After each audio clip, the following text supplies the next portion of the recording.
독하겠습니다. 그러므로 나의 사랑하는 자들아, 너희가 나 있을 때뿐 아니라 더욱 지금 나 없을 때에도 항상 복종하여 두렵고 떨림으로 너희 구원을 이루라. 너희 안에 행하시는 이는 하나님이시니 자기의 기쁘신 뜻을 위하여 너희에게 소원을 두고 행하게 하시나니 모든 일을 원망과 시비가 없이 하라.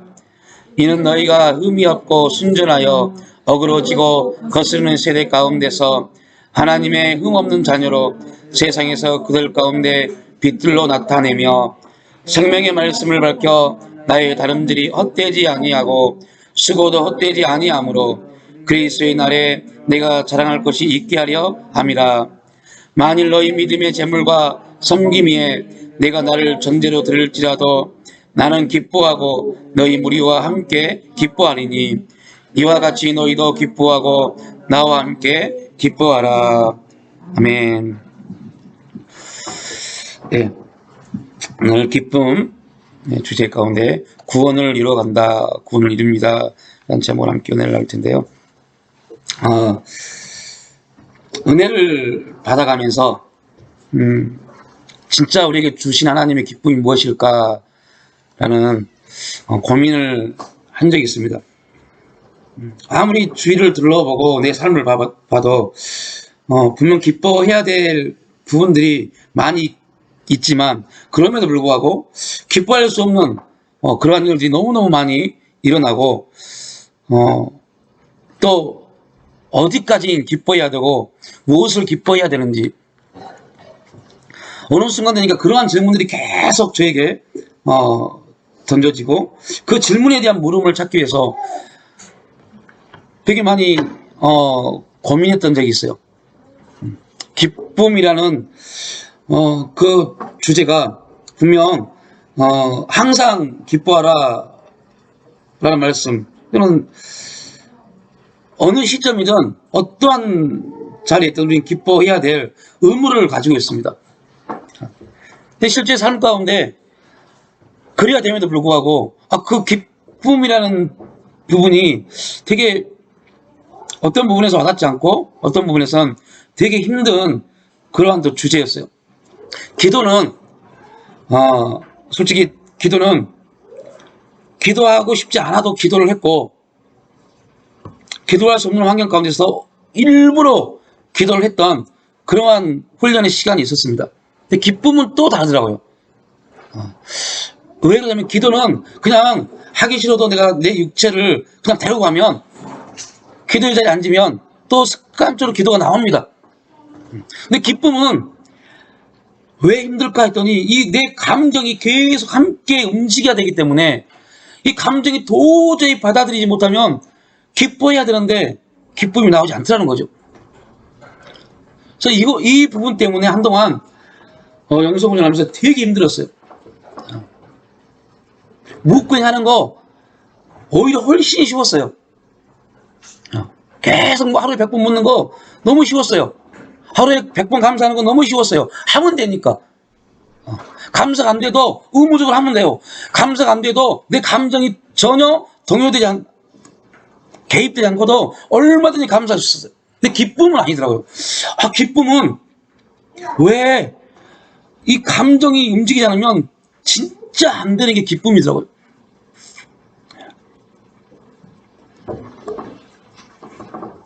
단어적 의미지만 그래서 왜 하나님이 범사에 감사하라, 쉬지 말고 기도하라, 그리고 진짜 힘든 거 항상 기뻐하라라고 말씀하셨는지 알겠어요.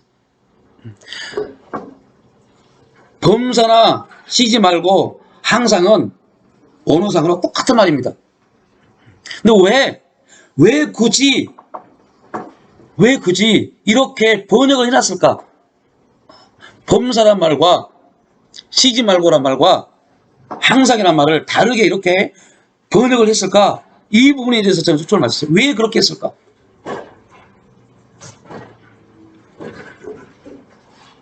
거기에 대한 답은 얻지 못했습니다. 아무리 고민하고 아무리 주 앞에 그 부분을 놓고 여쭈어도 그에 대한 답을 얻지 못했어요. 근데 그렇게 하나님 하고 기도하면서 여쭐 때 주님이 저에게 깨닫게 하신 게 구원입니다. 구원입니다. 이 기쁨은 구원받은 자들, 내가 구원받았다는 기쁨이 있는 사람들은 항상 기뻐할 수 있습니다. 이게 놀라운 겁니다.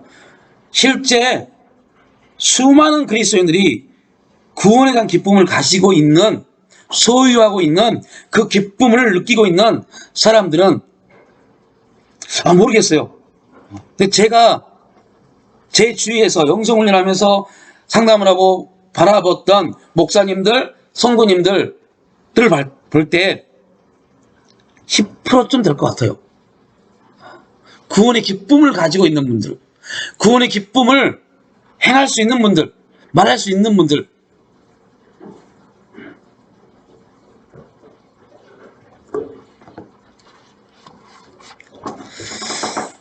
이 구원이란 부분에 하나님이 딱 체크를 해주시고, 더 놀라운 것은 하나님이 우리에게 말씀합니다. 그 구원을 누가 이루느냐?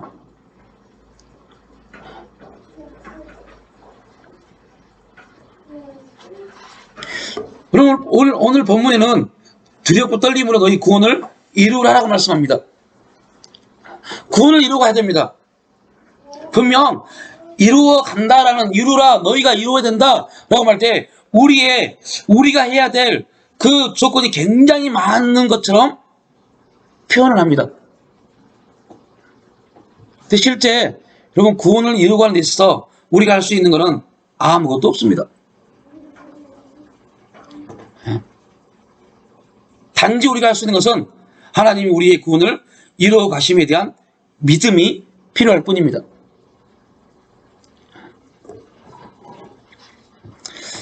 자, 그럼 돌이켜보면 하나님이 우리에게 구원을 이루어 가시는 데 있어서 굉장히 중요한 단어가 있어요. 왜 우리는 고통을 받아야 되는가? 왜 우리는 힘들어야 되는가? 왜 우리는 연단 가운데 있어야 되는가? 분명 하나님이 다 이루시는데 그럼 이루어 가시면 되지. 굳이 우리에게 고통을 주실 필요가 뭐가 있나? 굳이 우리가 연단을 받을 필요가 뭐가 있나? 굳이 우리가 우리 영성적으로 표현하면 변화, 훈련, 성장, 성숙이란 과정 가운데 왜 훈련을 통한 그 답답한 삶을 살아야 되나? 그 훈련을 왜 해야 되나?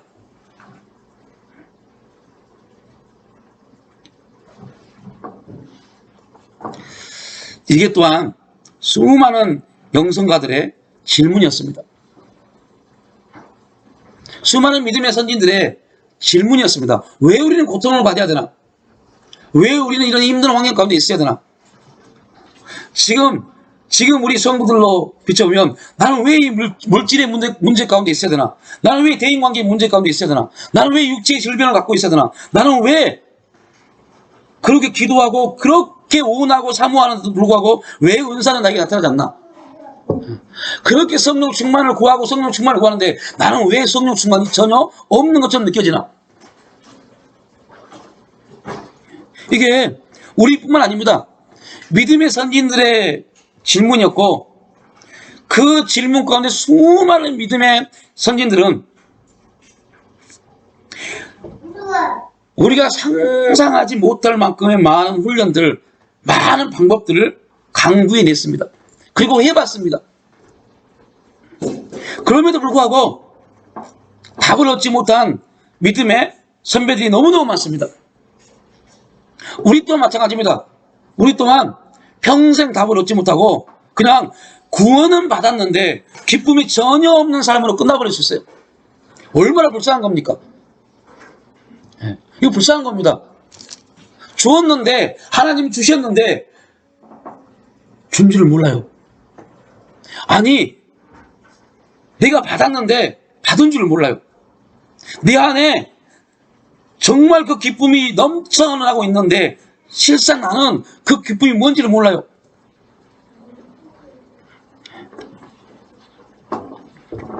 그래서 하나님이 그 기쁨을 알게 하시려고 방금 우리가 나눴던 그 질문들, 왜 우리에게 연단을 주시는가? 왜 우리에게 고통을 주시는가? 왜 나는 내 남편을 통해서 이렇게 힘들었는가? 내 아내를 통해서 이렇게 힘들어하는가? 내 자녀들 때문에 이렇게 고통받는가?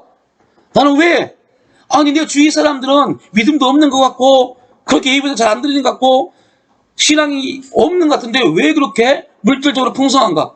나는 정말로 열심히 기도하고 열심히 예배드리고 정말 교회 일하면 빠짐없이 하고 있음에도 불구하고 나는 왜 이런가? 그런 질문을 주시는 겁니다. 무엇이려고요? 우리 안에 있는 내가 느끼지 못하는, 내 안에 있음에도 불구하고 내가 느끼지 못하는 구원의 기쁨을 누리도록요. 구원의 역사가 하나님의 역사가 아닌 진짜 우리 역사로 나타나도록요. 여러분, 하나님의 역사로 끝나버리면 우리는 뭐가 돼요? 그죠? 하나님은 분명 역사하십니다. 근데 중요한 것은 그 역사가 하나님의 자녀, 하나님의 형상으로 지음받아진, 즉 다시 우리는 재창조되어서 하나님의 형상을 회복해 가고 있는 그러한 우리들에게도 그 역사가 느껴져야죠. 알아져야죠. 저는 이 한 부분을 또한 여러분에게 수요예배, 금요, 기도회 가운데 자꾸 말합니다. 여러분 기도하시죠. 그런데 왜 기도하신 분이 기도에 감동이 없습니까? 이런 말로 표현했잖아요. 열심히 기도하면 뭐예요? 기도에 감동이 없는데, 기도하는 자기가 자기 기도에 감동을 받는데, 기도하고는 자기가 기도에 대한 기쁨을 못 느끼는데, 그 기도가, 그 중보 기도가, 나를 위한 기도가 나에게 유익이 있겠냐고요. 유익이 있습니다. 그럼에도 불구하고 그 유익이 나에게 간증으로 나타나지 않는다는 거죠. 내가 내 자녀를 위해서 기도하는데 아무런 감동이 없어요. 내가 내 남편을 위해서 기도하고 내 아내를 위해서 기도하는데 아무런 감동이 없어요. 그냥 기도하는 겁니다. 여러분, 이게 어떠한 유익이 있겠냐고요. 다시 말합니다. 유익이 있습니다. 어떠한 기도든 유익이 있습니다. 근데 제가 말한 유익은 그게 나를 더 기쁜 하나님의 기도의 세계로, 은혜의 세계로 이끌어갈 수 있는 그러한 기도이냐고요. 이 질문을 던지는 겁니다. 이 모든 것의 출발이 구원이더라고요.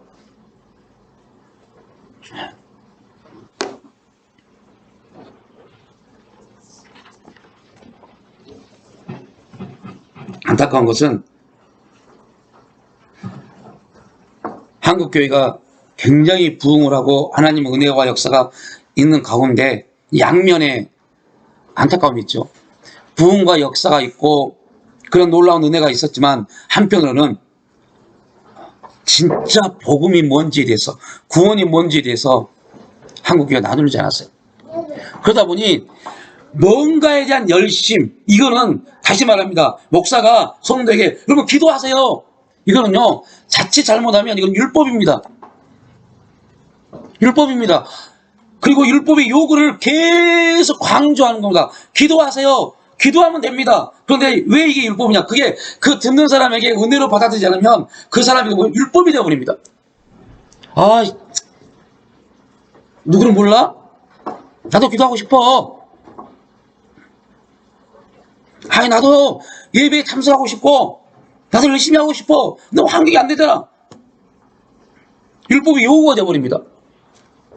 오해하지 마십시오. 저는 그런 분들을 변명해주기 위한 목적으로 말씀드리는 게 아닙니다.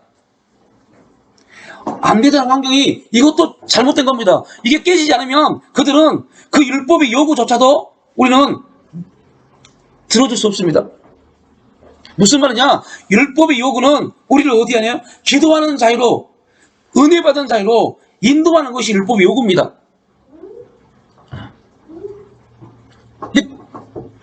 율법이 들려졌음에도 불구하고, 그 요구가 들려졌음에도 불구하고 은혜의 자리에 나오지 않습니다. 못 나옵니다. 기도의 자리에 못 나옵니다. 이거를, 율법의 요구를 바울은 굉장히 좋은 말로 표현을 했습니다. 뭐라고요? 권면이라고요. 피차서로 권면하라. 그 은혜로 받아들이면 이게 권면이 되어지고, 그래, 내가 지금 기도가 부족한가 보다. 그래서 듣게 하시나 보다. 해서 기도의 자리에 나옵니다. 이거는 어떤 사람들이요? 은혜가 있는 사람들이요. 은혜는 율법의 요구를 받아들입니다. 내가 이루는 게 아닙니다. 율법을 이루는 게 아닙니다. 요구를 받아들인 겁니다. 왜요? 은혜는 예수 그리스도를 통해서 율법이 완성됐기 때문에요. 완성되지 않을 때까지는 율법의 요구는 우리를 정지한 거였어요. 행할 수 없기 때문에 기도하세요. 그들은 기도하는 방법을 몰라요. 그래서 그들은 기도하기 위해서 누구한테 가야 돼요? 대제사장에게 가야 돼요. 내가 이런 문제가 있는데 내가 속죄받고 싶은데, 그런데 문제는 뭐냐? 그들이 속죄받기 위해서 가져가야 될 속죄물이 없습니다. 그래서 속죄를 못 받는 겁니다. 1년 동안 기다리는 겁니다. 속죄받기 위해서. 근데 지금은 전혀 아닙니다. 지금은 은혜 가운데서 예수 그리스도의 십자가 사건을 통해서 구원의 놀라운 은혜 가운데서 그 모든 걸 다 완성해버렸어요. 이루어버렸어요. 그리고 우리는 지금 아무것도 없어도, 아무것도 가지고 있지 않아도 주님, 오늘 나 주님 만나고 싶어요. 그럼 얼마나 기가 막힙니까? 율법, 예수님이 이루시기 전에는 하나님 만나고 싶어요. 그러면 그건 죽습니다. 만날 수가 없어요. 근데 지금은 하나님, 저 만나고 싶다니까요. 언제, 어느 곳에서 무조건 만날 수 있습니다. 이 엄청난 은혜를 가지고 있습니다. 그래서 율법, 기도하세요. 예수님이 십자가에서 이루시기 전에는 기도하세요. 이것은 우리를 죽이는 거였어요. 우리를 가두는 거였어요. 우리를 억압하는 거였어요. 그러니까 지금은 은혜를 받은 사람이라면, 여러분에게 은혜가 있다면 누군가 우리에게 기도하세요라는 말은 율법을 지키세요가 아닙니다. 예수님이 이루어놨습니다. 이제 어디에 있든 간에 입을 열어서 주님을 부르십시오. 그러면 하나님이 당신의 부르심을 듣고 역사하실 겁니다. 400년 전에는, 아니 40년 전에는 그들이 아무리 부르짖어도, 애굽의 그 엄청난 박해와 고통으로 인해서 부르짖어도 그들은 그 부르짖음은 하나님께 기도가 되지 않았어요. 놀랍지 않으세요? 여러분들, 이건 엄청 놀란 겁니다. 똑같은 부르짖음이었어요. 똑같은 고통 가운데 부르짖었어요. 그런데 하나님께 그 부르짖음은 기도가 되지 않았어요. 왜요? 아직 그 기도에 대해서 하나님이 역사하실 모세가 준비되지 않았기 때문에요. 우리도 마찬가지입니다. 우리도 매일매일 주 앞에 부르짖어 기도합니다. 우리가 낙심하지 말아야 될 거, 선을 행하다가, 기도하다, 예배드리고 섬기다가 낙심하지 말아야 될 거, 이유는 거가 있어요. 아직 모세가 준비되지 않았습니다. 그럼에도 불구하고 우리는 모세가 준비되어질 걸 믿고 계속 그 자리에서 부르짖어 기도해야 돼요. 하나님은 이스라엘 백성들의 부르짖는 소리를 들으셨어요. 듣기는 들으셨어요. 그러나 아직 그게 그들의 기도문이 되지 않은 겁니다. 기도는 응답이 있는데, 응답이 되려면 40년이 더 필요해요. 어떤 40년이요? 모세가 애굽에서 가지고 있던 모든 습성을 다 버리는 영성 훈련, 변화 훈련, 성장, 성숙의 단계, 광야 생활을 해야 돼요. 그래서 40년 전에 부르짖음은 하나님께 기도가 안 됐어요. 그러니까 하나님께 기도가 안 되니까 모세가 어떻게 해요? 자기 혈기로 이스라엘 백성들에게 유익을 주려고 합니다. 오히려 그것이 그에게는 고통으로 다가왔잖아요. 놀랍지 않으세요? 그리고 광야 40년이라는 시간 동안 모세는 자기가 생각하기에 애굽에서 배웠던 모든 것들이 다 끝나버린 겁니다. 여러분, 많이 배우면 배울수록 하나님을 만나기 되게 힘든 게 바로 그겁니다. 아는 게 너무 많아요. 여러분, 아는 것과 지혜는 전혀 다른 겁니다. 전혀 다른 거예요. 지식과 지혜는 달라요. 그런데 그 지식이 무언가가 되는 것처럼 착각하는 경우가 있어요. 모세가 그런 인물입니다. 이제 모세가 왕궁에서 모든 걸 다 배웠어요. 이 배운 걸 가지고 뭔가를 해보려고 합니다. 그런데 아무것도 안 돼요. 그 하나님이 깨닫게 하신 거예요. 야, 그게 뭐가 되니? 너 안 되지. 그래서 모세, 너도 뭘 받아야 돼요? 구원을 받아야 돼. 모세가 구원받은 사건이, 그도 사람을 죽이고 도망을 가잖아요. 그리고 저 광야에 갑니다. 구원은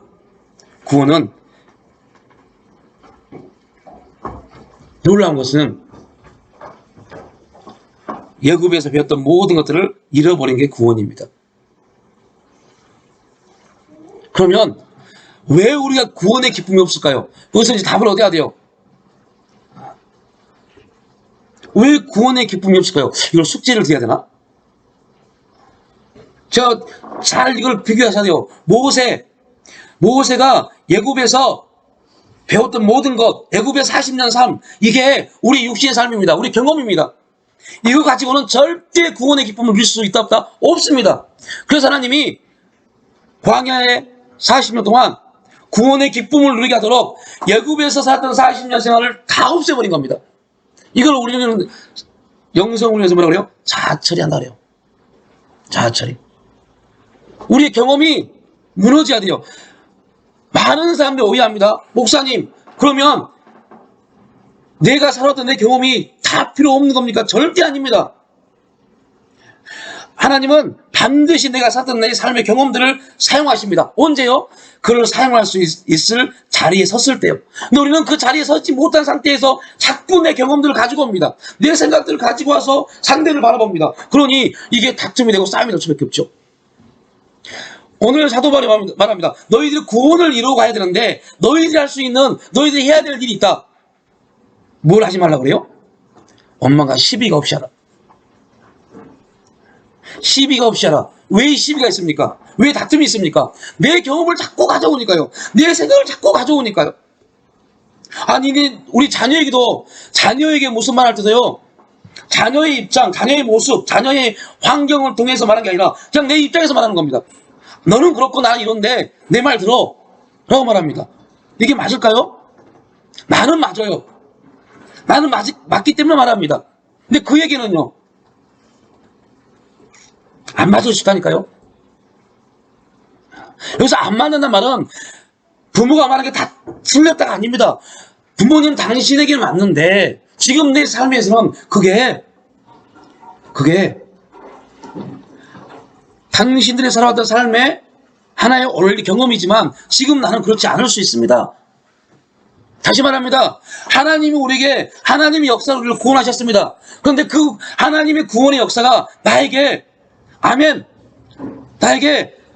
받아들이지 않으면 그런 하나님의 객관적 역사가 끝나버립니다.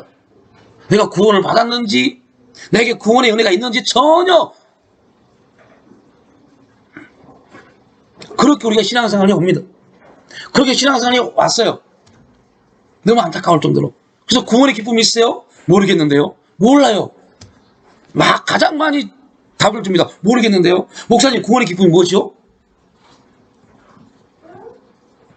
구원의 기쁨을 모른다는 말을 제일 많이 말합니다.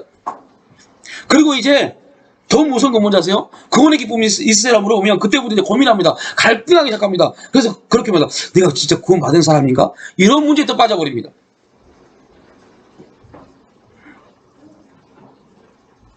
구원의 기쁨이 있는 사람들의 모습을 성경적으로 먼저 설명을 해보면, 먼저 말했던 모세를 다시 한번 봅시다. 모세. 구원의 기쁨의 첫 출발은 나는 바보입니다. 나는 바보입니다. 우리 한번 고백하면 시작. 나는 바보입니다. 기분 나빠하지 마십시오. 나는 바보입니다. 구원을 받았는데, 하나님 앞에 나왔는데, 하나님을 만났는데 알고 있는 게 아무것도 없습니다. 하나님이 나에게 말합니다. 모세야, 이제 가자. 내가 너를 이제 너희 백성, 이스라엘 백성들을 구원할 구원자로 내가 너를 사용할게. 모세가 얼마나 이 만감이 고차있겠어요. 아니 40년 전에 그렇게 똑똑하고 그렇게 혈기왕성하고 모든 것을 가졌을 때 그때 사용하시지, 완전히 바보가 된 상태에서 뭘 해야 될지도 모르는, 생각조차도 없는 나에게 뭘 사용하려고 하십니까?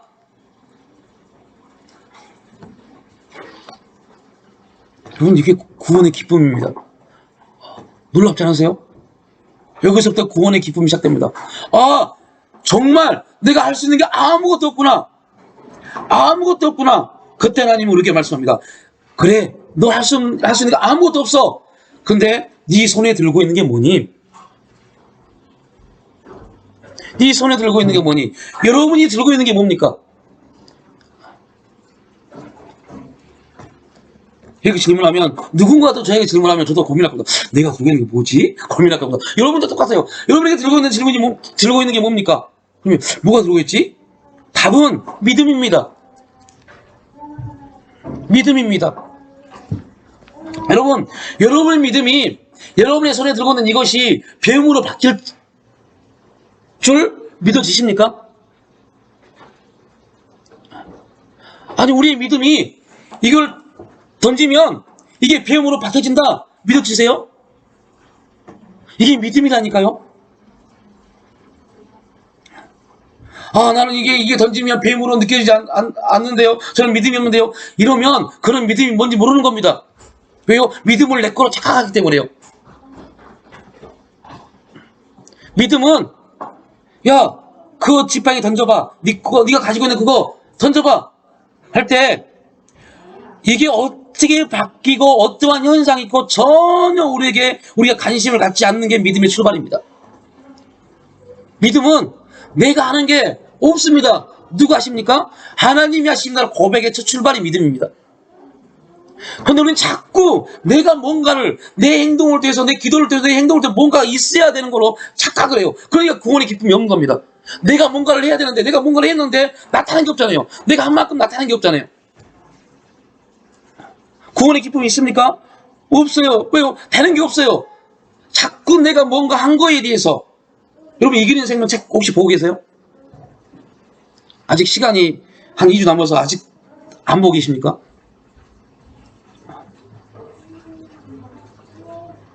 꼭 보세요. 진짜 꼭 보세요. 시간이 없다고요? 그러면 평일날 교회 나오지 마십시오. 그거 보세요. 그거 훨씬 더 유익일 겁니다. 꼭 제가 왜 몇 번 강조한지 꼭 올해가 가기 전에 반드시 읽으십시오.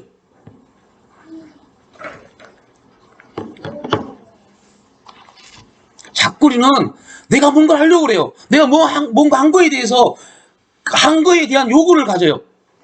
그게 안 되면 믿음이 없는 사람처럼, 내 기도가 잘못되는 것처럼 그렇게 생각을 합니다. 그게 아닌데, 빨리 그게 깨져야 되는데, 그래야 진짜 기도의 기쁨이 있는데, 그래야 진짜 구원의 기쁨이 일어나는데, 기쁨이 전혀 없는 기도, 기쁨이 전혀, 지금 이 시간 예배드립니다. 전혀 기쁨이 없어요. 아이, 저 목사 또 나를 우리 책망하러 갔네. 이러면 여러분 예배 드릴 필요 없다니까요. 뭐하러 와요? 이렇게 말한 것도 잘못될 수 있다고 말할 수 있겠지만요. 여러분, 아닙니다.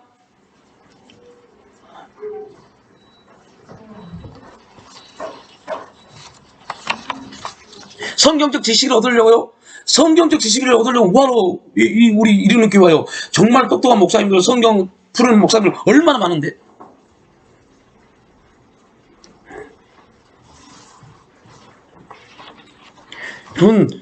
구원의 기쁨의 출발은 나는 아무것도 없습니다. 할 수 없습니다.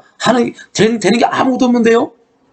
그런데 하나님, 나도 모르는데 내가 예수님이 나의 구주로 영접하고 내가 성도라는, 그리스도인이라는 그러한 신분에 들어왔을 때 이상한 것은 믿어지는 게 하나 있습니다. 믿어지는데요, 그게 우리 안에 기쁨을 일으키는 출발 문을 여는 겁니다. 하나님은 다른 게 아닙니다. 믿어지니? 네. 그러면 그때부터 내가 뭐 할게? 일할게. 야, 모세야, 지팡이를 던져봐. 모세가 지팡이를 던졌을 때 무슨 생각을 했을까요? 그런 고민 안 해보셨어요? 모세가 지팡이를 던졌을 때 모세는 어떠한 생각으로 지팡이를 던졌을까요? 여러분이 믿음으로 기도합니다. 믿음으로 기도합니다. 그 기도에 대한 어떠한 생각을 가지고 계세요? 누구나 다 기도에 대한 소망을 갖습니다. 하나님이 내 기도면 이렇게 역사해 주셨으면 소망을 갖습니다. 이 소망이 잘못된 건 아닙니다. 근데 이 소망이 우리의 기도에 대해서 결과를 재기 시작하면 우리의 기도는 아무런 응답이, 아무런 역사가 없습니다. 나는 기도하고 그 다음에 믿음이 역사해야 돼요. 나는 기도하고 그 다음 일은 누가 하신다? 하나님이 하신다는 거. 그 다음 일은 하나님이 하십니다. 되고 안 되고는 내 문제가 아닙니다. 누구 문제예요? 하나님 문제로 던져줘야죠. 내가 열심히 일한다. 여러분 열심히 일합니다. 그리고 열심히 일해서 뭔가에 대한 계획을 짜고 그 계획 가운데 내가 내 삶을 만들어간다. 여러분 굉장히 좋은 겁니다. 너무너무 좋은 겁니다. 그런데 거기에 누구 안 계시면요, 하나님이 주관이 되지 않으면 그거 계획 다 물거품 돼버립니다. 그 계획이 오히려 나를 하나님과 관계에서 멀어지게 만들어버립니다.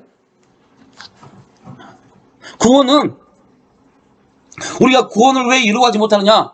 구원에 이루어가는 놀라운 기쁨이 내 가운데 왜 이루어지지 않고 느껴지지 않느냐? 자꾸 내가 하려고 해서요. 우리가 하려고 해서요. 은혜가 하도록 만들어가야 돼요. 그래서 여러분 제가 정말 무서운 말 했잖아요. 감동되지 않으면, 은혜가 인도하지 않으면 뭐 하지 말라? 기도도 하지 마십시오. 은혜가 기도를 일으킬 때까지 잠잠히 내 기도의 자리에서 앉아 계십시오. 제발.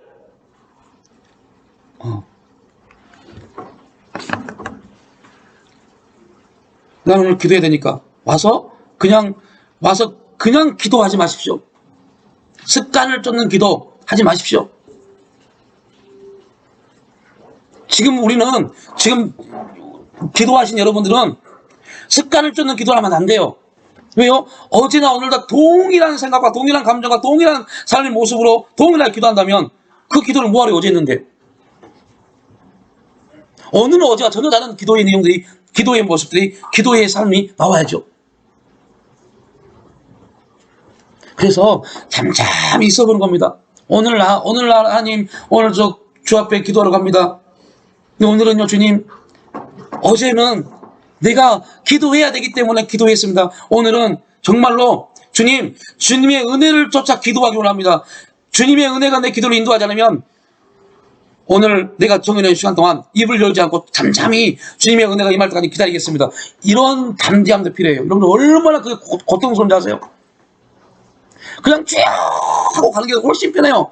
아무 음성도 안 들리고 어떠한 느낌도 없는데 주님 기도하기 원합니다. 주님 은혜를 주세요. 이게 얼마나 고통스러운데요. 우리는 쭉 습관이 돼서 이게 되게 편해요. 그렇게 열심히 기도하는 게 훨씬 편합니다. 아무것도 하지 않고 주님의 은혜가 임할 동안 좀 잠잠히 있는다. 이게 얼마나 고통스러운데요.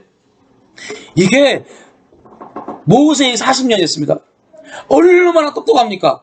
모든 걸 다 배웠습니다. 모든 걸 할 수 있는 자리에 있었습니다. 근데 40년 동안 뭐만 해요? 양만 계속 양치기만 합니다. 양치기. 얼마나 답답했을까요?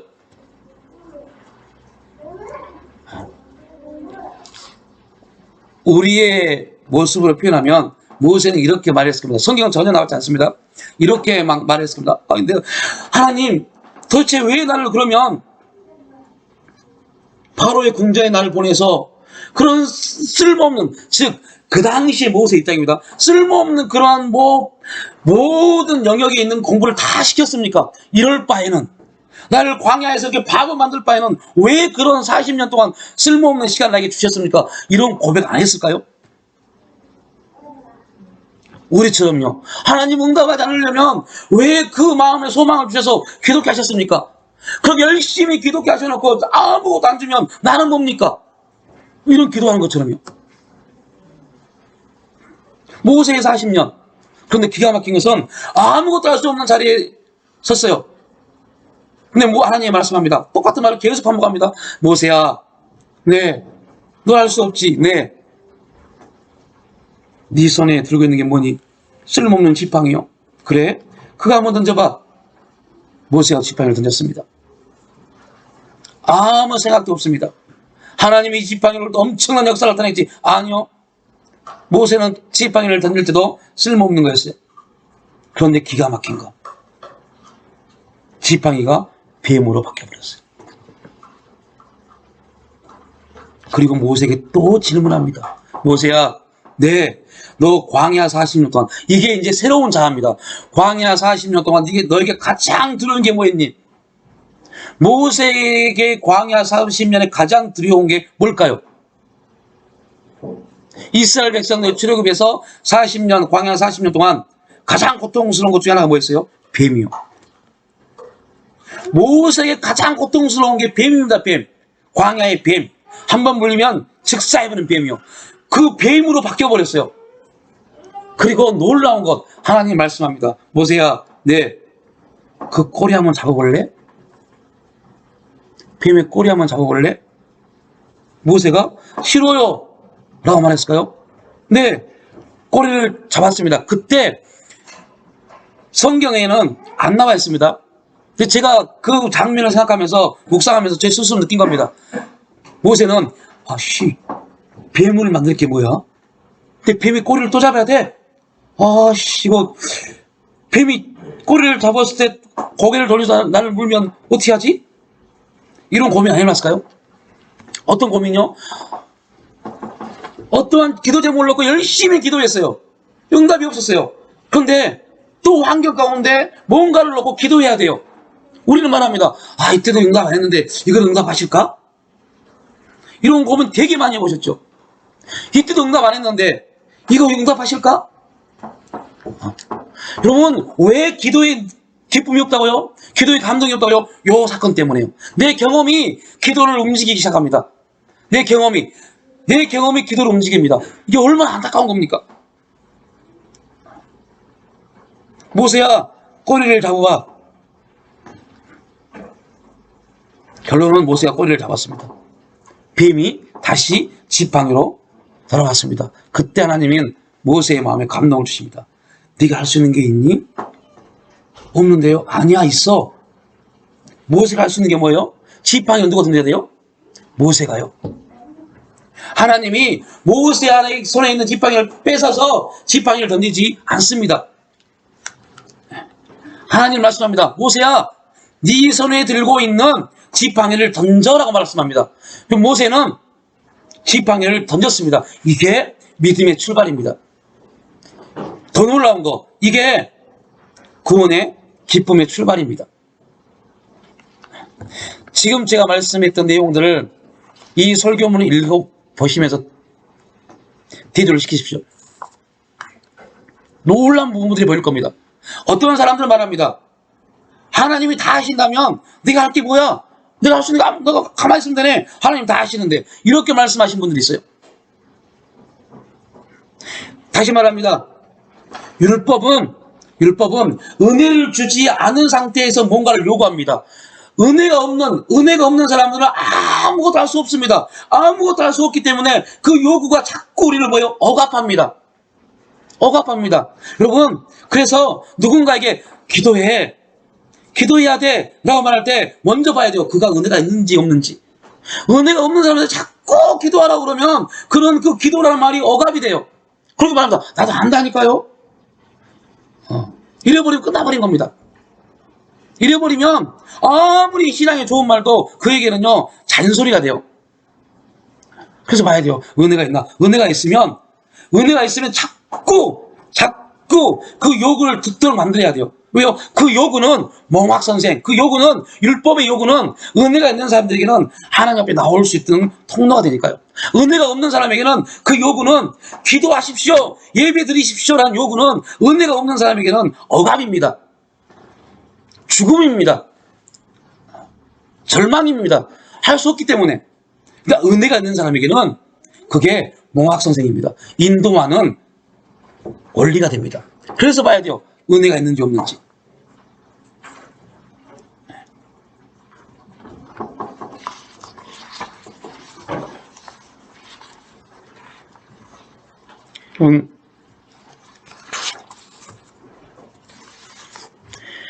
하나님 우리를 이제 구원에 대한 부분 잠깐 설명을 이제 마칠게요. 꼭 이 설교문을 두세 번을 읽어보십시오.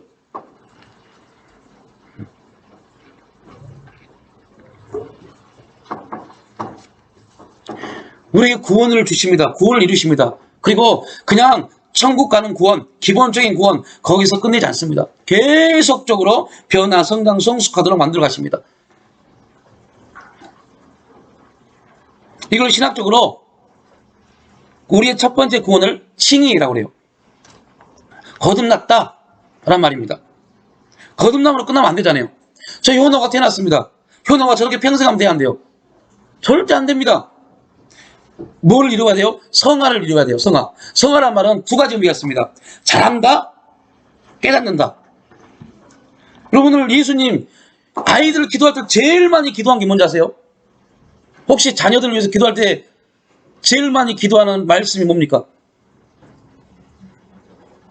다 다르겠죠 뭐. 각자 받은 은혜가 다르기 때문에 다를 겁니다. 저는 저희 교회 자녀들을 기도할 때 우리 교회 주일학교 학생들 기도할 때 제일 많이 기도하는 꼭 빼먹지 않고 기도하는 기도의 말씀이 있어요.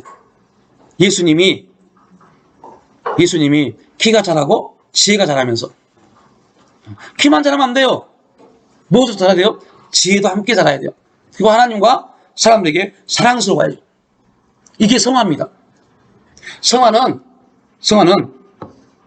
키도 잘하지만 함께 지혜도 열려야 돼요. 이게 구원을 이루고 하는 겁니다. 구원을 이루고 하는 사람들은 영적으로 성장하지만 영적인 지혜가 열리기 시작합니다.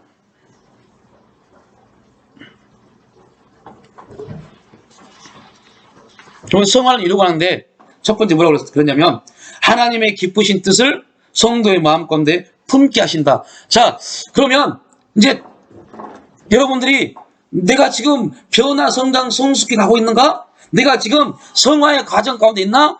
라고 할 때 첫 번째 질문이 뭐라고 할까요? 내 안에 하나님이 품게 하시는 그 소원이 있나를 찾아보면 돼요. 다른 게 아닙니다. 오늘 말씀을 통해서 보면 네 안에 하나님이 품게 하시는 그 품게 하시는 소망이 있나? 소망이 있다면 나는 지금 어디 있는 거예요? 그 과정 가운데 있습니다. 소망이 없는 사람들은 여러분들 바라보지 않습니다. 바라보지 않기 때문에 마음에 소망 뭐를 품지도 않습니다. 그냥 될 대로 되라 라는 식입니다. 어떻게 하다 보면 되겠지.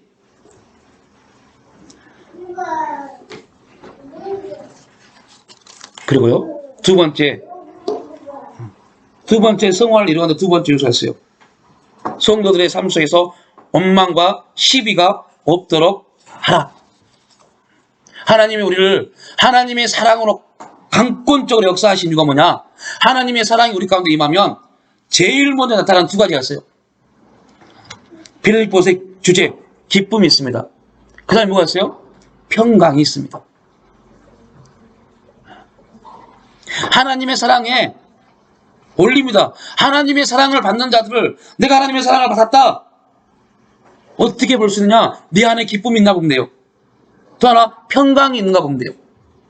환경이 완전히 무너져가고 있고 환경이 완전히 닫혀져 가고 있음에도 불구하고 하나님이 이루신다는 평강이 있으면 나는 지금 구원이 계속 이루어져 가고 있음을 볼 수 있는 사건들입니다. 세 번째는 성도들이 흠이 없고 순전한 존재로 세워지는 역사. 즉, 이 말은 무슨 말이냐? 하나님에 대한 자, 되게 어려운 말입니다. 하나님에 대해서만 아는 사람들은 믿음의 역사가 없습니다. 그래서 우리의 출발은 믿음의 역사가 있어야 돼요. 그리고 믿음의 역사가 있다면 그 다음에는 하나님에 대해서 충분하게 알아야 돼요. 왜 많은 사람들이 은혜에서 곁길로 떠난지 아세요? 왜 많은 사람들이 은혜 받았다가 조그만 힘든 일이면 혼자의 세계에 빠져버린지 아세요? 이유가 그 안에 있습니다.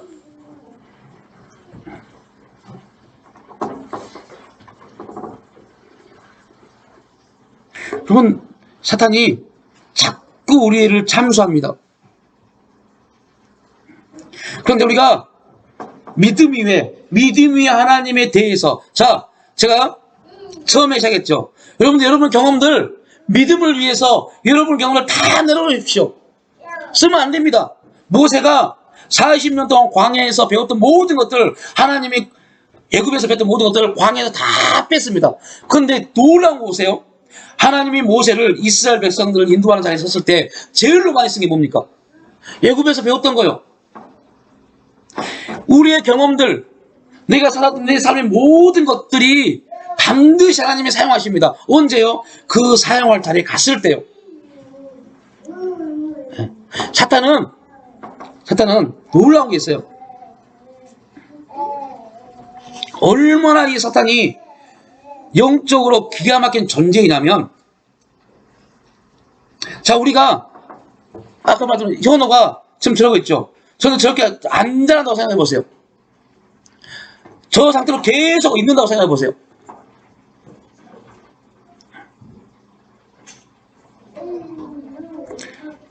저 아이는 엄마 아빠가 누군지 압니다. 지금 저 나이 때도 엄마 아빠가 누군지 알아요. 엄마의 소리를 압니다. 아빠의 소리를 압니다. 근데 문제는 뭐냐면 내가 엄마 아빠 앞에서 어떻게 행동해야 할지 알아 몰라요? 모릅니다. 그냥 저 행동이 저 아이는 기쁜 겁니다. 저 행동이 진짜입니다. 근데 엄마 아빠는 저 아이가 1년이 지나고 2년이 지나고 3년이 지나는데 저 행동을 한다면 어떻게 될까요? 그때부터 엄마 아빠는 계속 고민입니다. 어디를 데려가야 되나? 어디 가서 상담 치료 받아야 되나? 어떻게 해야 되나? 그때부터 고민입니다. 여러분들 기가 막히는 것은요, 저 아이가 자라서 민경이만큼, 지한이만큼, 저 세용이 교육이만큼, 성경이만큼, 진경이만큼, 그리고 우리만큼 자라면 그때부터는 달라져요. 아, 우리 부모에게 어떻게 해주면 좋겠구나. 우리 부모가 이런 생각을 가지고 있구나. 부모의 생각에 내 생각이 동요되기 시작합니다. 사탄은 자꾸 말합니다. 아니야 라고 말하지만 자꾸 우리는 그렇게 부모를 생각하기 시작합니다. 여러분들, 이게 우리가 성화되어지는 과정입니다. 항상 나만 생각하고 나를 위해서 기도했던 내가 하나님을 위해서 기도를 하기 시작합니다. 하나님 마음이 있는 곳에 내 마음을 돌리기 시작합니다. 내가 손해볼지라도, 내게 엄청난 손해가 있을지라도 하나님이 원하신다면 그 손해를 감당할 수 있는, 감내할 수 있는 그 마음이 생기기 시작합니다. 그리고 그 자리에 나를 과감하게 내어드립니다. 뻔히 들어가면 손해고 고통이고 아픔인지 알면서도 그 안에 들어갑니다. 그런데 여러분, 한 번도 하나님은 성경에 나왔는 주인공들을 또 우리의 삶을 통해서 보면 한 번도 우리를 하나님은 뭐 하잖아요? 손해를 주시지 않습니다. 절대 손해 주지 않습니다. 반드시 우리가 생각지 못하는 만큼 하나님 역사를 나타내십니다. 사도 바울은 이 엄청난 사실을 알았어요. 그래서 말합니다. 내가 너희를 위해서 전제의 기름이 될지라도. 오늘 이제 마칩니다. 4가지 제사가 있어요. 4가지 제사. 여러분 주변에 없어요. 4가지 제사가 있습니다. 우리가 보통 알고 있는 이스라엘 백성들 전체의 이스라엘 전체가 드리는 제사가 있어요. 화목제, 속건제, 속죄제. 이 가장 큰 제사, 이 제사에 각각 필요한 4가지 제사가 있습니다. 올리드죠. 그게 첫 번째 화제입니다. 이 화제는 재물을 태우는 겁니다. 이게 다음에 또 설명합니다. 두 번째 요제입니다. 요제는 뭐요? 재물을 흔든 겁니다. 흔들어서. 왜 흔들어요? 되게 웃겨요. 이거 그 AD를 보면요, 되게 재미없으면서 되게 웃깁니다. 보면 왜 흔들어야 되지? 흔든 이유가 뭐지? 다 나왔어요. 세 번째가 거제입니다. 다음에 이거를 말씀드립니다. 그 다음에 전제입니다. 오늘 사도 바울이 말한 전제. 전제는 짐승이 아닙니다. 즙입니다. 즙. 요즘 말로 말하면 포도주. 포도주 만들기 위해서 쫙 짭니다. 그 짜서 즙이 나오죠. 그 즙을 뿌립니다. 죄사함의 기쁨. 기쁨. 전제는 뭘 상징한다고요? 기쁨. 내가 완전히 전제가 되어져서 내가 완전히 다 기름이 빠져서 그 기름이 너희의 믿음, 너희의 구원을 이런 데 뿌려진다면 나는 기뻐한다라고 말합니다. 전제. 여러분 놀라운 것은요,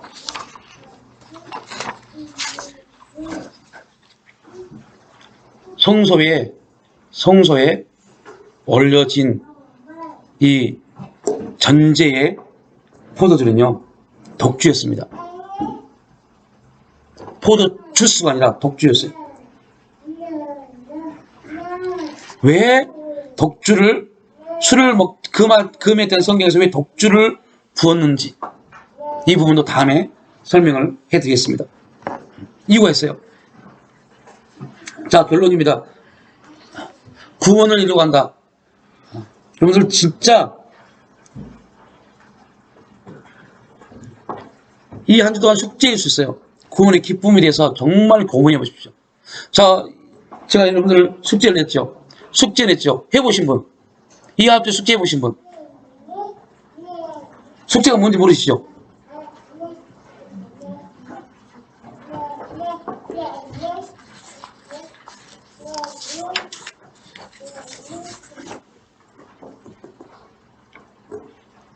아내에게, 남편에게 비전에 대해서 혹시 물어보셨습니까? 신앙에 대해서 한번 교제해 보셨습니까? 이게 이 앞에 숙제였어요. 놀라운 것은요,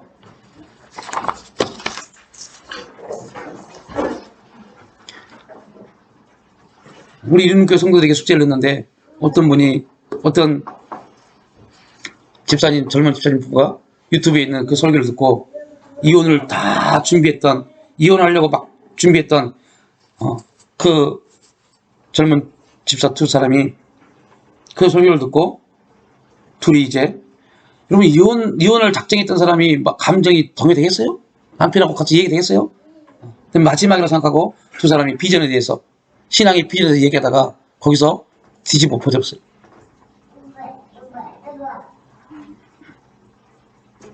모른다니까요. 남편이 뭔 생각하는지, 아내가 뭔 생각하는지. 근데 기도가 되겠어요? 뭐를 품고 있는지 모르는데 뭔 기도를 해요? 우리가 영적으로 엄청나게 열려서 말 안 해도 내 남편이 무슨 생각을 가지고 있고 뭐를 품고 있는지 다 볼 수 있는 눈이, 영적인 눈이 열렸다면 상관없어요. 우리가 그렇지 못하잖아요. 그럼 자꾸 물어봐야죠. 물어보고 그걸로 기도해야죠. 자녀의 기도 물어봐야죠. 물어보고 기도해야죠. 무작정 내 감정대로 기도한다는 거요? 아닙니다. 그래서 사도 바울 또한, 그렇게 영적인 사람 사도 바울 또한 자꾸 계속 왕래했던 사람이 있어요. 그 왕래해줬던 사람들 통해서 그 교회의 사정을 알고 그 교회의 사정을 아는 걸 가지고 하나님 기도하고 그 기도한 걸로서 받고 또 편지 보내고 이런 식으로 했습니다. 자꾸 그러한 나눔의, 그러한 교제들이 있어야 돼요. 자꾸 이야기들이 있어야 돼요. 저는 죄송한 말이지만 모르겠어요. 이게 뭐 믿음이 있네 없네, 저 사람 영적인 안 있네, 그렇게 말할 수 있겠지만 저는 기도를 많이 하는 것도 굉장히 좋습니다. 그보다 더 먼저 선행돼야 될 일, 가족끼리, 남편, 아내, 자녀들끼리, 자녀와 관계에서 계속적인 이야기가 있는 게 더 먼저라고 봐요. 믿음에 대한 얘기들이요, 신앙에 대한 얘기들이요. 그리고 그걸 가지고 내 아내가, 내 남편이 이런 생각을, 이런 고민을 가지고 있구나, 그걸 갖고 기도하는 게 훨씬 더 유익이고 훨씬 더 하나님의 역사를 가져온다고 봅니다. 아무것도 모르고 기도를 해요. 그리고 이야기를 합니다. 남편이, 아내가 다른 사람이 알고 있는 것도 모르는 것도 있어요. 내 남편이 그런 생각을 하고 있어요? 내 남편이 그런 걱정이 있어요? 아내는 몰라요. 그렇게 기도하는데. 그러니까 기도에 감동이 없는 겁니다. 남편의 아픔을 가지고 기도해 보십시오. 아내의 아픔을 갖고 기도해 보십시오. 아이들의 고민을 갖고 기도해 보십시오. 그럼 감동이 왜 있겠어요? 우리 자녀들이 지금 이런 갈등과 고민 가운데 있구나. 이 막막한 세계 가운데서 어떻게 해야 될지 모르는 이 막막함 가운데 이 아이들이 왜 아무런 꿈도 없이 살아갈 수밖에 없는 그 이유가, 내 남편이 왜 이렇게 힘든지, 내 아내가 왜 고통스러운지, 교회가 왜 이렇게 지금 어려운지 자꾸 들어야 돼요. 그러면 기도할 때 전혀 다른 기도의 내용들이 나오기 시작합니다. 감동이 되어집니다.